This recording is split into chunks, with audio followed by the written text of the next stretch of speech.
नमस्कार दोस्तों, मेरा नाम है चिराग कोठी। आप देख रहे क्राइम तक। मेरे साथ है परिवेश पांडे। आज बात करते हैं समीर वानखड़े की। एक बड़ी खबर आई है मुंबई से, जहां पर जो वहां की एक तरह से कहा जाए डिस्ट्रिक्ट कमेटी है, जो स्क्रीनिंग कमेटी भी जिसको कहते हैं, उसने समीर वानखड़े को क्लीन चिट दे दी है। दरअसल जाति प्रमाण पत्र फर्जी तरीके से हासिल करने का उन पर आरोप लगा था और एक आधा उसके बेसिस पर नौकरी उन्होंने हासिल की है।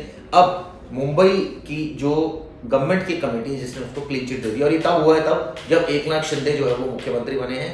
ये फैक्ट है कि उस जब वो आए हैं तब ये सारी चीज़ें हुई हैं।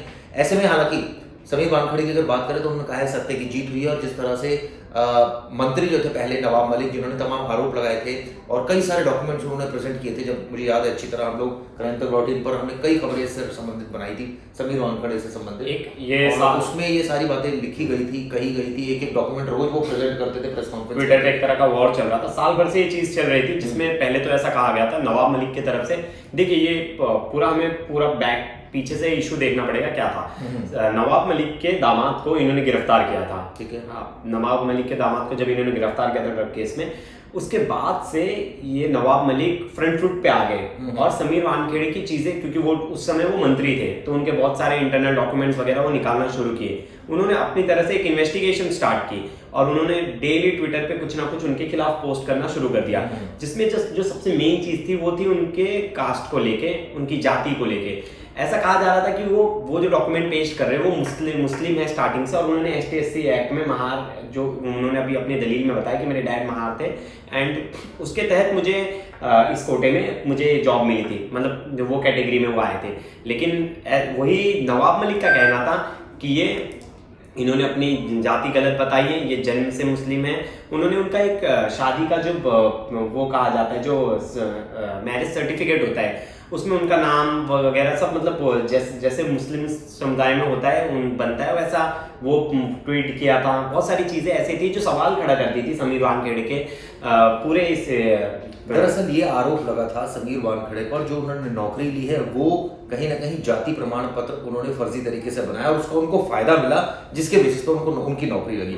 अब वो जाति प्रमाण पत्र उन्होंने ऑब्वियसली SC/ST एक्ट के तहत बनाया, जिसमें उनको बेनिफिट जो है वो मिला। जबकि उनका कहना था कि वो दरअसल उन्होंने कोई ऐसा डॉक्यूमेंट नहीं बनाया है, वो जिस समुदाय से संबंधित थे वो बताया।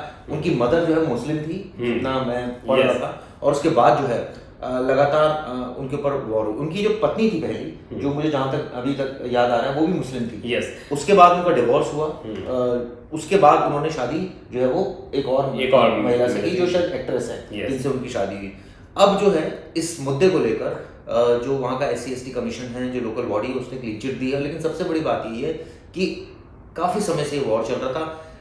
दरअसल समीर वानखड़े जिस डिपार्टमेंट में है, वो डिपार्टमेंट सेंट्रल गवर्नमेंट के अंडर आता है। वो नारकोटिक कंट्रोल ब्यूरो है, जिसका सीधा सीधा जो उनको सैलरीज जो है वो केंद्र सरकार की तरफ से। तो ऐसे में ये आरोप तक उस समय भी लगे थे कि आर्यन खान को कैसे पकड़ लिया उसमें जो है, हालांकि आर्यन खान को भी क्लीन चिट मिली है, ये एक बात।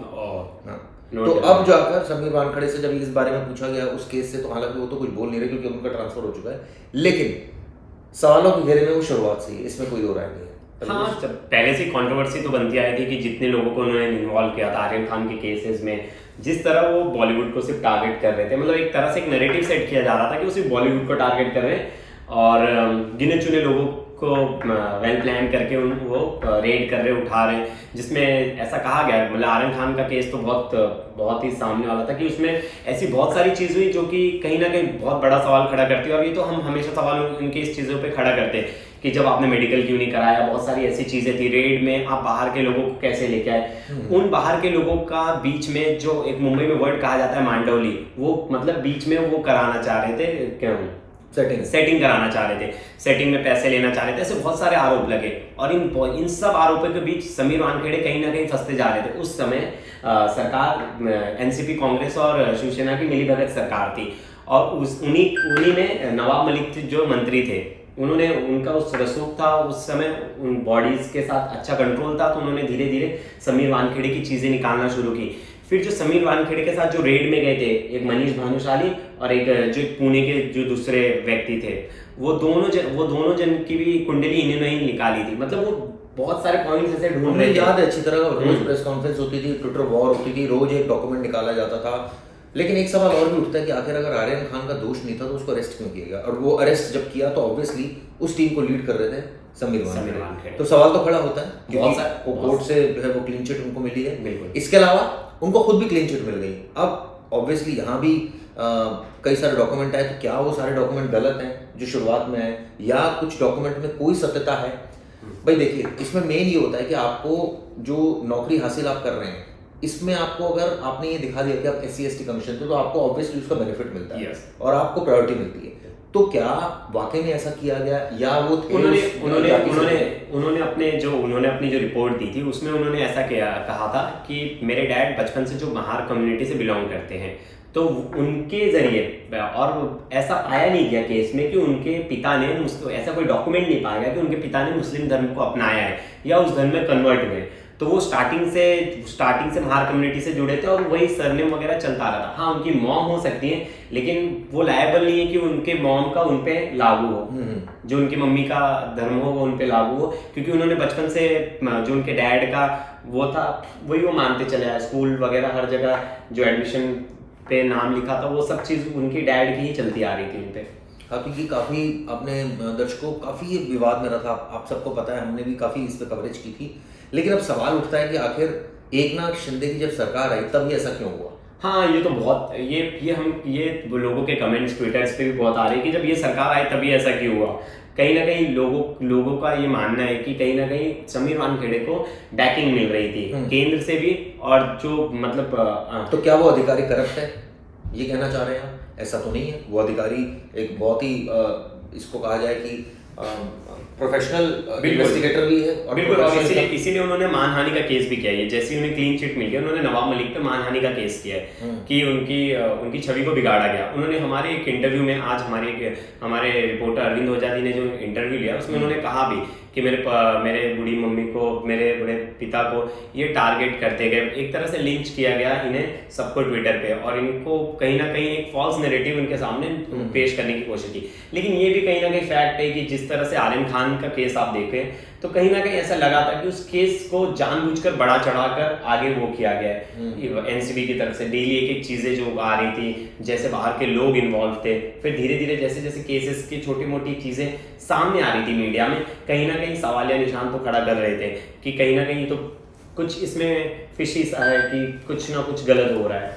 हाँ, वो तो था ही, क्योंकि वो बहुत क्लियर कट हो रहा था, क्योंकि लगातार इसमें सवाल उठ रहे थे और हम देख रहे थे नवाब मलिक एक तरफ से बैटिंग कर रहे थे, दूसरी तरफ से खुद जो एक तरह से कहा जाए सरकार, वहाँ की महाराष्ट्र सरकार भी लेकिन ये भी देखने जैसी चीज है। मतलब सेंटर, और जब सेंटर की कोई जांच एजेंसी आती है तो उनके ऑफिसर के पीछे स्टेट्स के मंत्री पड़ जाते हैं। मतलब बहुत ही सही चीज चल रही थी दोनों तरफ से, वो पूरा वॉर वाला चल रहा था कि एक मंत्री एक ऑफिसर के पीछे पड़ गए, फिर वो ऑफिसर और मंत्री के घर वालों के पीछे पड़ गए। लेकिन एट लास्ट क्या हुआ, ईडी ने नवाब मलिक को भी, अब नवाब मलिक के ऊपर भी केस चल रहा है ईडी का, खुद भी जेल में, और अब जो है ये मतलब उल्टा हो गया। अब उल्टा हो गया, जो आरोप लगा रहा था वो खुद ही जेल में है, और अब जिस पर आरोप लगा रहा था वो खुद ही बरी हो गया एक तरह से। मतलब एक तरह से उसे क्लीन चिट मिल गई है। तो ऐसे में व्यूअर्स, आप लोगों का क्या व्यू पॉइंट है समीर वानखेड़े को लेकर? हालांकि उनकी मैं एज ऑफिसर बात करूँ तो बहुत प्रोफेशनल भी हैं, हाँ, लेकिन जहाँ तक बात करें बहुत इन डेप्थ की कि वो किस तरह के ऑफिसर है, क्या वाकई करप्शन में उनका नाम आ रहा है, नहीं आ रहा है, या आया था नहीं आया था, तो ऑब्वियसली जांच की बात है, ये बोलना ठीक नहीं है। लेकिन इतना साफ है कि कई सवाल इसमें अभी भी खड़े हुए हैं, जो ऑब्वियसली आने वाले समय में और क्लियरिटी होगी या नहीं ये पता नहीं, लेकिन सवाल तो जरूर खड़े हुए हैं। क्यों? हाँ, बिल्कुल बहुत सारी चीजें ऐसी है जो छोटी मोटी चीजें जो हाईलाइट करती हैं केसेस में। ऐसा कहीं ना कहीं एनसीबी के ऊपर तो सवाल खड़े हो रहे थे, और उस समय के जो भी ऑफिसर थे, जो भी थे, उन सब पे एक सबका पॉइंट ऑफ व्यू तो बन गया था कि जैसे क्लीन चिट मिल गई आर्यन खान को, वैसे कहीं ना कहीं समीर वानखेड़े का नेगेटिव इम्पैक्ट पड़ने लगा। लोग उनके बारे में बुरा भला लिखने लगे, बोलने लगे कि अरे ये तो जानबूझकर फंसाने के लिए ऐसा कर रहे थे। तो या तो वो भी लाइमलाइट में आना चाहते हो, इसलिए पॉलिटिकल ये मतलब बड़े बड़े सिर्फ सेलिब्रिटीज ये सब इन पे रेड करो। मुझे लगता है मतलब जितनी जो क्वांटिटी में इन्होंने इस सुशांत वाले केस में एनसीबी ने जो क्वांटिटी का जो गांजा वीट बोला जाता है, जो क्वांटिटी बताया है, जो लेन देन बताई है, और जो आर्यन खान में भी जो बताया जा रहा था कि जैसा ड्रग्स की जो लेन देन हुई वो भी चैट सिर्फ मिली थी इनको, इनके पास से कुछ मिला नहीं था। तो जिस तरह की क्वांटिटी बताएं आप पूरे भारत में, मैं कहता हूं कि पुलिस एनसीबी अगर काम करे तो हर एक मोहल्ले के कहीं ना कहीं आपको कोई ना कोई ऐसा पेडलर मिल जाएगा, बहुत इजी है अगर उसे पकड़ना चाहे तो। लेकिन ये संभव भी नहीं है ना परिवेश के हर एक पेडलर पर आप नजर रखो। वही बात है, तो जो बड़े पेडलर से आप उनको पकड़ो कि छोटे क्वांटिटी में आए ही ना, जब आप बड़े पेडलर को पकड़ोगे तभी वो वही छोटे छोटे क्वांटिटी में डिवाइड होकर हर जो लोगों के पास जा रही है। आप 10 ग्राम के गांजे के लिए 15 ग्राम के गांजे के लिए, मैं बोल रहा हूँ वो भी सही है कि उनको ना पकड़े, नहीं उन्हें भी पकड़े, लेकिन आप बड़े पेडलर्स को भी पकड़ो। मतलब बड़े पेडलर्स जो बैठे आ ही जो रहा है इंडिया में, जहां से बन रहा है, जहां से एक्सपोर्ट हो रहा है, आप उन पे ध्यान दो, उन पे ज्यादा कॉन्सेंट्रेट। आप एक बड़ी एजेंसी हो, छोटा मोटा गांजा पकड़ने के लिए तो पुलिस भी बैठी है, सब बैठे हैं। छोटा मोटा ड्रग्स पकड़ने को तो खुद पुलिस बैठी है, उनको वो खुद ये अपना काम कर रही है। छोटे मोटे रेड्स होते रहते हैं जो हम खुद पुलिस के न्यूज कवर करते हैं। एक तरफ इस पूरे केस को देखा जाए तो एक मंत्री जेल में, एक अधिकारी को बरी हो गया, दूसरी तरफ जो केस का मुख्य आरोपी था यानी आर्यन खान वो बरी हो गया। उसको अजीब सा इसमें हुआ सब कुछ। हाँ, मतलब दोनों तरफ से ये आने वाले टाइम में ये केसेस सबके लिए मतलब बहुत अच्छा होगा। स्टडी पर्पस जो वकालत कर रहे होंगे, आरोप लगाने वाला बरी, जो आरोप दूसरा बंदा लगा रहा था मंत्री वो जेल में। तो मतलब अजीब यूनिक एक चीज इस पूरे मामले में हुई थी। खैर ये दोस्तों आपको वीडियो कैसी लगी जरूर बताइएगा, इस पर आपने कमेंट्स कीजिए। समीर वानखड़े पर अगर आप चाहते हैं हम और वीडियो बनाएं तो इसके बारे में आप हमें लिखें, कमेंट्स करें लगातार। धन्यवाद।